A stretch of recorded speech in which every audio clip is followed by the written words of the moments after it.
ನಮ್ಮ ನಿಮ್ಮ ಹೆಸರು ಪರಿಚಯ ಮಾಡ್ಕೊಳ್ರಿ. ನಮ್ಮ ಹೆಸರು ರಮೇಶ್ ಅಂತ. ಹ್ಮ್. ಅಧಿಕಾರಟ್ಟಿ, ಹ್ಮ್. ಮಾಲೂರು ತಾಲೂಕು, ಮಸ್ತಿ ಹೋಬಳಿ. ಸೊ ನಾನು ಮೇಷ್ಟ್ರು ಅಂತ ಕರೆಯೋದಕ್ಕೆ ಕಾರಣ ಅದನ್ನು ಹೇಳ್ಬಿಡಿ. ಇಲ್ಲ ಆಕ್ಚುಲಿ ನಾನು ತೋಟದ ಜೊತೆಗೆ ನಾನು ಈ ಪ್ರೈವೇಟ್ ಸ್ಕೂಲಲ್ಲಿ ವರ್ಕ್ ಮಾಡ್ತಿದ್ದೀನಿ. ಹ್ಮ್. ಅನಂತನಗರ ವಿದ್ಯಾನಿಕೇತನ್ ಅಂತ ಬೆಂಗಳೂರು ಎಲೆಕ್ಟ್ರಾನಿಕ್ ಸಿಟಿಯಲ್ಲಿ. ಹ್ಮ್. ಅದ್ರ ಜೊತೆಯಲ್ಲಿ ಆಗಾಗ ಪಾರ್ಟ್ ಟೈಮ್ ಇದು ನಮ್ಮ ಬ್ರದರ್ ನೋಡ್ಕೋತಾರೆ. ಹ್ಮ್. ನಾನು ಏನೋ ಫರ್ಟಿಲೈಸರ್ ಆಗಿರ್ಬೋದು, ಔಷಧಿಗಳಾಗಿರ್ಬೋದು ಎಲ್ಲ ನಾನೇ ಅವ್ರಿಗೆ ರೆಕಮೆಂಡ್ ಮಾಡೋದು. ಓಕೆ, ಟೆಕ್ನಿಕಲ್ ಆಗಿ ಬಂದು ನೀವು ಸಪೋರ್ಟ್ ಮಾಡ್ತೀರಾ, ಫಿಸಿಕಲ್ ಆಗಿ ಅವ್ರು ಕೆಲಸ ಮಾಡ್ತಾರೆ. ಹೌದೌದು. ಈಗ ನೋಡಿ ಫ್ರೀ ಟೈಮ್ ಅಲ್ಲಿ ಬಂದು ಈಗ ಒಂಥರ ನಮಗೂ ಸ್ವಲ್ಪ ಖುಷಿ ಆಗ್ತದೆ ಹಳ್ಳಿ ಕಡೆ ಬಂದು. ಯಾಕಂದ್ರೆ ನಾವು ಇಲ್ಲೇ ಹುಟ್ಟಿ ಬೆಳೆದಿರೋಲ್ವಾ, ಹಾಗಾಗಿ ಬಂದು ಸ್ವಲ್ಪ ಔಷಧಿ ಗೊಬ್ಬರ ಹೊಡಿಯೋದು ಎಲ್ಲ ನೋಡಿದ್ರೆ ನಮ್ ಖುಷಿ. ಈ ಸಿಟಿ ಲೈಫ್ ಅಲ್ಲಿ ಯಾವಾಗ ಏನಿರ್ತದೆ. ಹೌದೌದು.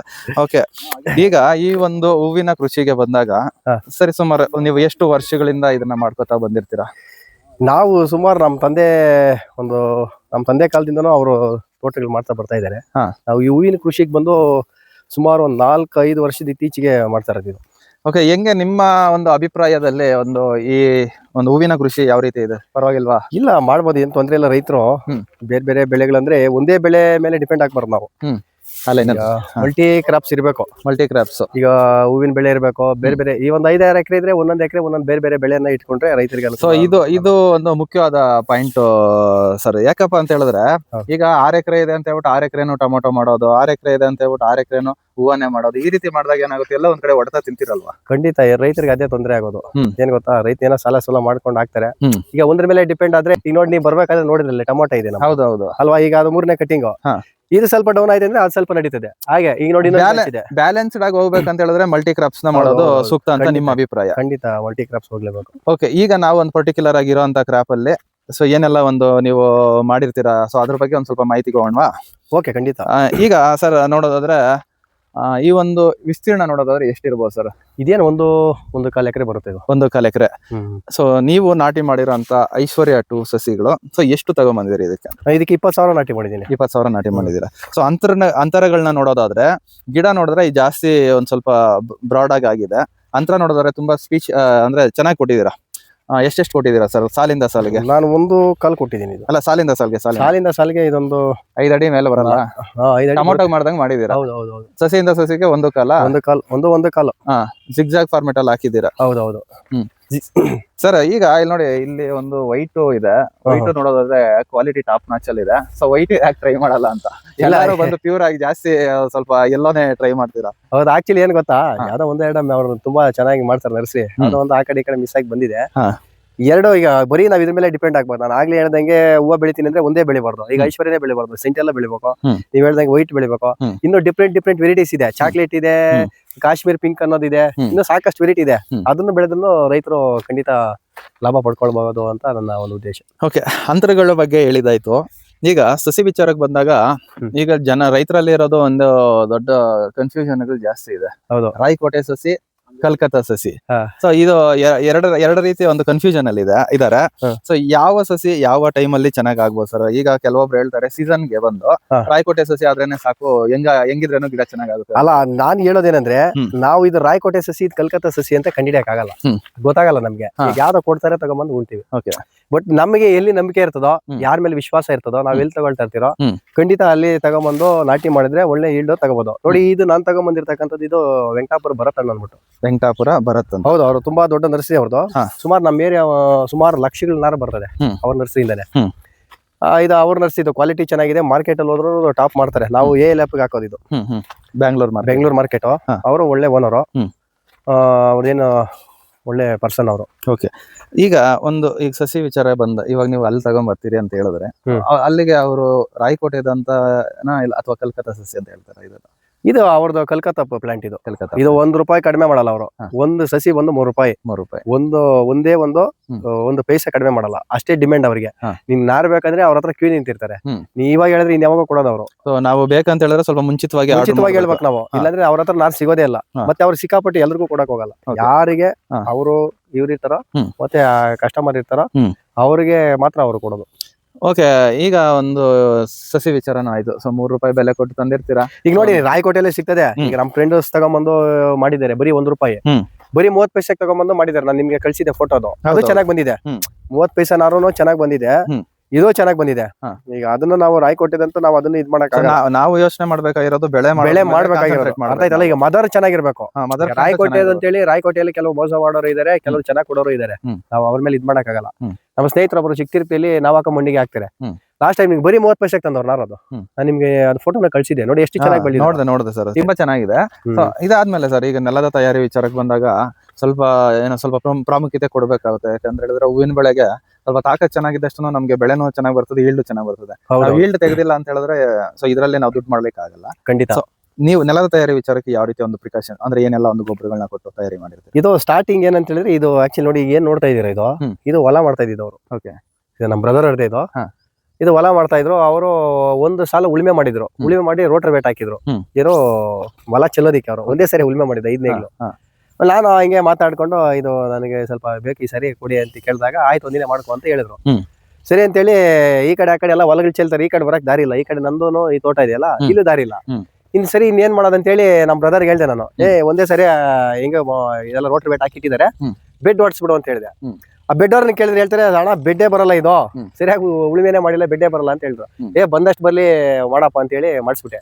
ಇದು ಒಂದೇ ಸಲ ಹಾಕಿ ಇದು ಬೆಡ್ ಎತ್ಸಿದೆ. ಬೆಡ್ ಎತ್ಸ್ಕಿಂತ ಮೊದಲು ಏನ್ ಮಾಡಿದೆ ಅಂದ್ರೆ, ಒಂದು 2 ಟ್ಯಾಕ್ಟ್ರಿ ಲೋಡು ಒಟ್ಟುಗೊಬ್ಬರ, ಈ ಕೋಳಿ ಗೊಬ್ಬರ ಒಟ್ಟುಗೊಬ್ಬರ ಬರ್ತದಲ್ಲ, ಆ ಒಟ್ಟುಗೊಬ್ಬರ 2 ಲೋಡ್ ಚೆಲ್ಲಿಸಿದೆ.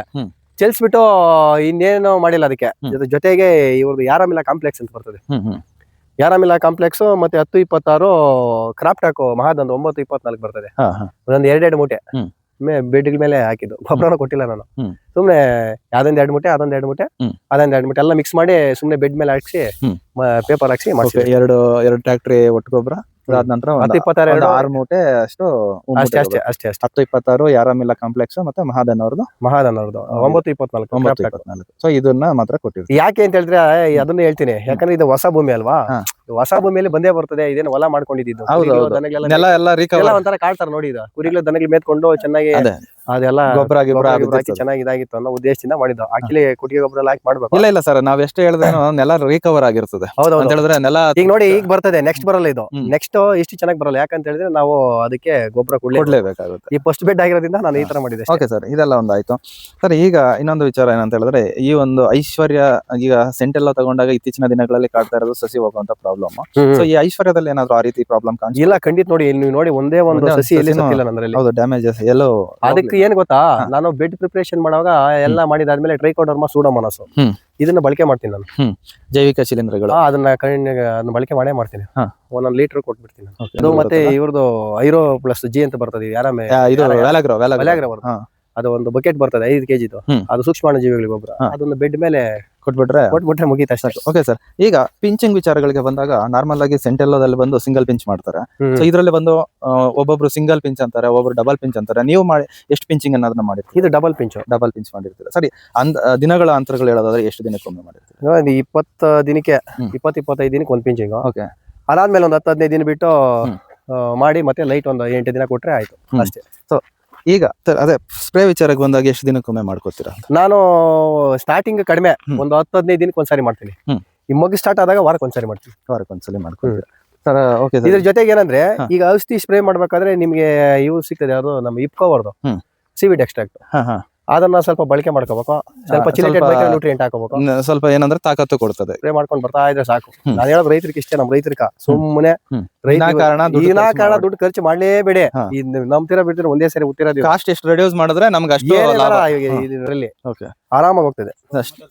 ಸ್ಟಾರ್ಟಿಂಗ್ ಅಂತ ಸಿಂಪಲ್ ಆಗಿ ಜನಗಳು ನಾವು ರೈತರಿಗೆ ಎಷ್ಟು ಹೇಳ್ಕೊಟ್ರೇನೋ ಏನ್ ಮಾಡ್ತಾರೆ, ಸ್ಟಾರ್ಟಿಂಗ್ ಅಲ್ಲೇ ಹೈಯರ್ ಎಂಡ್ ನ ಹೊಡೆದಿರ್ತಾರೆ. ಅದಾದ್ಮೇಲೆ ಅದು ಹೈಯರ್ ಎಂಡ್ ನೋಡಿ ರೆಸಿಸ್ಟೆನ್ಸ್ ಪವರ್ ಬಂದಿರ್ತದೆ. ಅದಾದ್ಮೇಲೆ ಕಂಟ್ರೋಲ್ ಅನ್ನೋದೇ ಸಿಗೋದಿಲ್ಲ. ನಿಮ್ಗೆ ನೋಡಿ ಟಾಟಾ ವರ್ಡ್ ಅಜಾರ್ಡಿನ್ ಸಿಗ್ತದೆ, ಬೇವಿನ ನೀಮ್ ಆಯಿಲ್ 10,000 ppm. ಅದನ್ನ ತಗೊಳ್ಳಿ, ಸುಮ್ಮನೆ ಅವಾಗ ಒಂದ್ ಸ್ವಲ್ಪ ಹಾಕೊಂಡು ಹೊಡಿತಾ ಇದ್ರೆ ಯಾವ ಟ್ರಿಪ್ಸು ಬರಲ್ಲ, ಯಾವ ಮೈಟ್ಸ್ ಇಲ್ಲ, ಯಾವ್ದು ಬರಲ್ಲ.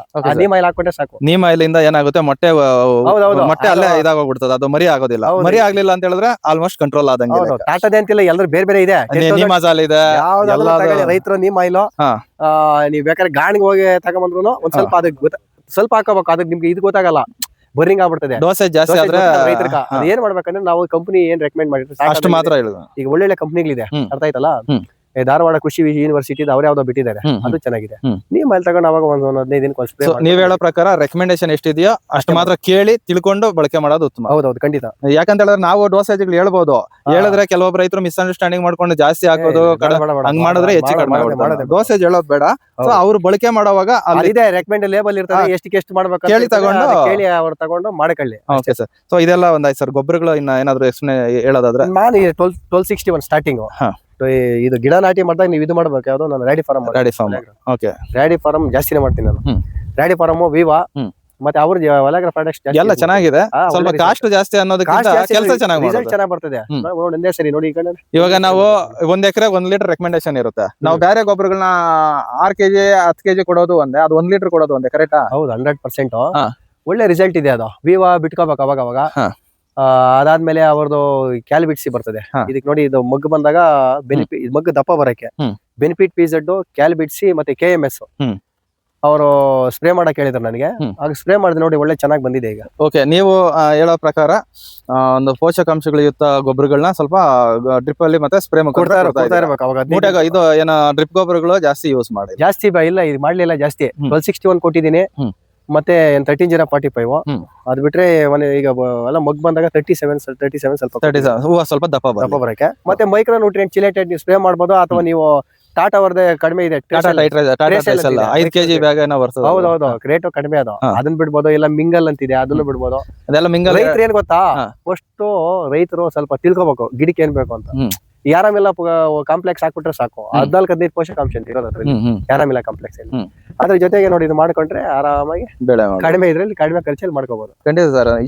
ಮತ್ತೆ ಇನ್ನೊಂದು ವಿಚಾರ ಮರ್ತಿದ್ರೆ, ಈ ನಾರ್ಮಲ್ ಆಗಿ ಬಂದು ನಾವು ಸೆಂಟ್ಗಳೆಲ್ಲ ಹಾಕಿದಾಗ ನಮ್ ಸೈಡ್ ಅಲ್ಲಿ ಏನೋ ನಾವು ಕಟ್ಟೋ ಅವಶ್ಯಕತೆ ಜಾಸ್ತಿ ಇರೋದಿಲ್ಲ, ರೇರ್ ಕೇಸ್. ಸೊ ಈ ಒಂದು ಐಶ್ವರ್ಯ ವಿಚಾರಕ್ಕೆ ಬಂದಾಗ ಸೈಡ್ ಅಲ್ಲಿ ಇದು ಹಾಕ್ಲೇಬೇಕು. ಯಾಕೆ ಸರ್ ಇದು ಎಷ್ಟು ಸ್ಮೂತ್ ಆಗಿದೆ ಅಂತ ಹೇಳ್ಬಿಟ್ಟು ನೀವು ಒಂದು ಎಕ್ಸ್ಪ್ಲನೇಷನ್ ಕೊಟ್ಬಿಡಿ. ಇದೇನ್ ಗೊತ್ತಾ, ಆಕ್ಚುಲಿ ಇದು ನಾನು ನೋಡಿ 1, 2, 3 ಸ್ಟೆಪ್ ಮಾಡಿದ್ದಾರೆ ನೋಡಿ, ತೋರಿಸಿ ಅಲ್ಲಿ 3 ಸ್ಟೆಪ್ ಇದು ಬಿಟ್ಟಿದ್ದಾರೆ. ಇದು 1, 2, 3 ಸ್ಟೆಪ್. ಅದಾದ್ಮೇಲೆ ನೋಡಿ, ಸೆಂಟ್ರಲ್ ಜಿಗ್ ಜಾಗ್ ಬಿಟ್ಟಿದ್ದಾರೆ. ಇದೊಂದು ಗಿಡ ಬಿಲ್ದಿರಲಿ ಅಂತ. ಆಕ್ಚುಲಿ ಇದು ಟ್ಯೂಬ್ ಟೈನ್ ಮಾಡಿಸ್ಬೇಕಿತ್ತು, ನಾವು ಮಾಡ್ಸಿಲ್ಲ. ಅದು ಮಾಡ್ಸಿದ್ರೆ ಇನ್ನ ಕರೆಕ್ಟ್ ಆಗಿ ಹಂಗೆ ಇರೋದು. ಅದೇ ಸರ್, ಇದು ತುಂಬಾ ಪೆಡುಸು ಅಂತಾರೆ. ಪೆಡುಸು ಅಂತ ಹೇಳಿದ್ರೆ ಸ್ಮೂತ್ ಅಂತ. ಸ್ಮೂತ್ ಜಾಸ್ತಿ ನೋಡಿ, ಕೆಳಗಡೆ ಬಿದ್ದಿದೀಗ, ಅದಕ್ಕೆ ನೋಡಿ ಅಲ್ಲಿ ನಾವು ಓಡಾಡಿದ್ರೆ ಸಾಕು ಮುರಿದೋಗ್ಬಿಡ್ತದೆ. ಮತ್ತೆ ಸರ್, ಈಗ ಒಂದು ಲೆಕ್ಕಾಚಾರಕ್ಕೆ ತಗೊಳ್ಳೋದಾದ್ರೆ 1 ಎಕರೆ ವಿಸ್ತೀರ್ಣಕ್ಕೆ ಅಥವಾ ನೀವು ಹಾಕಿರೋ ಒಂದು ವಿಸ್ತೀರ್ಣಕ್ಕೆ ನಿಮ್ಮ ಎಕ್ಸ್ಪೆಕ್ಟೇಷನ್ ಈಲ್ಡ್ ಎಷ್ಟಿರ್ಬೋದು? ಇದು 6 ರಿಂದ 7 ಟನ್. 6 ರಿಂದ 7 ಟನ್ ಎಕ್ಸ್ಪೆಕ್ಟೇಷನ್ 7 ಟನ್ ಬರ್ತದೆ. Okay sir. ಸೊ ನಿಮ್ಮ ವಿಚಾರದಲ್ಲಿ ಬಂದಾಗ ಒಂದು 100+ ಒಂದು ರೇಟ್ ಎಕ್ಸ್ಪೆಕ್ಟ್ ಮಾಡಿದ್ರೆ ಖಂಡಿತ ಲಾಸ್ ಅನ್ನೋದು ಇಲ್ದಿರ ಒಂದು ಲೆಕ್ಕಾಚಾರಕ್ಕೆ ಆಗುತ್ತಂತ ನನ್ನ ಅನಿಸಿಕೆ. ಆಗುತ್ತೆ. ಈಗ ನಾವೇನ್ ಗೊತ್ತಾ, ರೈತರು ಯಾವತ್ತು ರೇಟ್ ಬಗ್ಗೆ ಚಿಂತೆ ಮಾಡಬಾರ್ದು. ಬೆಳೆ ಚೆನ್ನಾಗಿ ಬೆಳ್ಕೊಂಡು ಹೋಗ್ಬೇಕು. ರೇಟ್ ಇಲ್ಲ ಅಂದ್ರೂ ಒಂದು ಅವರೇಜ್ ಹೋಗ್ತಾ ಇರ್ತದೆ. ಖಂಡಿತ ಸರ್, ಅದನ್ನ ಮಾಡ್ಬೇಕು ನಾವು. Okay sir. ಸೊ ಇಷ್ಟೆಲ್ಲ ಒಂದು ಮಾಹಿತಿ ನಮ್ಮ ಜೊತೆ ಹಂಚ್ಕೊಂಡಿದ್ದಕ್ಕೆ ನಿಮಗೆ ನಮ್ಮ ಚಾನಲ್ ಕಡೆಯಿಂದ ಮತ್ತೆ ಯಾರೆಲ್ಲ ವಿಡಿಯೋ ನೋಡಿದ್ರು ಅವ್ರ ಕಡೆಯಿಂದ ಎಲ್ಲ ತುಂಬ ಹೃದಯದ ಧನ್ಯವಾದಗಳು ಸರ್. Okay, thank you.